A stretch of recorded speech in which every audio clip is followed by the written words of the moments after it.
Cancer is a disease that happens when a cell mutates, turning into a bad cell. This cell multiplies and spreads throughout the body, like how the deep dark grows in the overworld. One reason as to why cancer grows and spreads throughout the body is angiogenesis, or the growth of blood vessels. These newly formed blood vessels transport nutrients to cells all over the body, including cancer cells. But what triggers angiogenesis? It's a domino effect triggered by a series of proteins in the body. It starts with secreted frizzled-related protein 2, or SFRP2.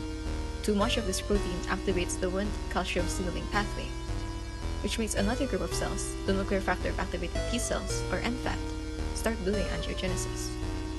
But NFAT doesn't act on its own. It's controlled by yet another protein, calcineurin. But don't worry, there are drugs that can stop this process. These drugs bind to calcineurin, stopping cancer from ever having the chance to grow. The ways drugs bind to proteins like calcineurin can be demonstrated using molecular docking. In molecular docking, drugs, which are also called ligands, stick to the protein. The ligands that can stick to the protein well could potentially be used as drugs in stopping the protein. Good day! We are Roanne Anteza, Julianne Barin, and Misha Lumibao from the Philippine Science High School main campus, and we're presenting our study entitled The In Silico Investigation of Cyclosporine Conjugates as Potential Anti-Angiogenic Agents via NFAT Inhibition. The drug most commonly used for angiogenesis treatment is Cyclosporine-A or CSA. Although it works well in stopping calcineurin, it has negative side effects like poor bioavailability and high cytotoxicity. But because it's hard for the body to use and can harm cells, doctors don't like to use it. That's why research is being done to find other drugs that can have higher bioavailabilities.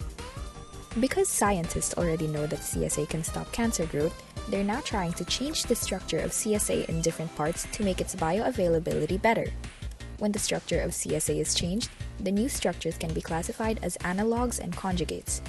If CSA is the original recipe, then its analogs are like new recipes, where some ingredients have been swapped for different ones. Meanwhile, conjugates are changed versions of the structure, where an extra ingredient has been added to the main one. Voclosporin, an analog, is also used as an inhibitor of calcineurin, as it's known to be more bioavailable. CSA conjugates also have better bioavailabilities than CSA, but we still don't know how well these conjugates bind to calcineurin. That's why in this study, that's what we're gonna find out. First, the ligands cyclosporine, voclosporin, and the cyclosporine conjugates were drawn in 2D on a computer in a program called Marvin Sketch. The ligands were turned into 3D files or PDB files. The protein, calcineurin, was downloaded from the RCSB protein databank. Second, we used a modified version of Lipinski's Rule of 5, which is a rule used to check if a drug is bioavailable. The rule states that passing compounds should not violate more than one of 4 parameters. Those that did not pass were not docked. Third, molecular docking was done using autodock VINA. 5 rounds were done for each compound. And for the last step, the places where the ligand and protein connect, as well as the strength of their connection, were observed. In the bioavailability testing, CSA, voclosporin, and 5 conjugates passed the rule of 5, which means they can be absorbed well and used by the body. In docking, the binding affinities of the conjugates range from -10.8 to -15.8 kcal per mole. In comparison, the binding affinity of CSA and voclosporin were -14.3 and -15.5 respectively. The IAA and ARVA conjugates had a stronger connection or binding affinity than CSA. What's more, IAA had a stronger binding affinity than voclosporin. The 3 compounds with the strongest binding affinities, IIA, voclosporin, and ARVA, were bound to CN on the same places, which are amino acids asparagine 345 and asparagine 480. This is most likely because the structures are very similar, which makes them function similarly. We still need to find out why their binding affinities differed.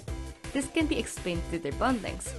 Most of the time, IAA's bond lengths were the shortest, and objects are more attracted to each other when they're closer together. Other than hydrogen bonds, the 3 ligands had van der Waals and hydrophobic interactions with calcineurin, suggesting that they have high hydrophobic surface areas. If a protein-ligand complex has more interactions, lower bond distance, and a hydrophobic surface, the bond between the protein and ligand is strong. In short, the IAA conjugate seems promising as a potential treatment for cancer because it's easily absorbable and binds well to CN, suggesting it can be used in medicine. Other scientists might redo the study while considering other drug testing standard rules like cytotoxicity and the area under the curve. They might also want to test these in real life, as our study was only done on our computers. That's all from us, and thank you.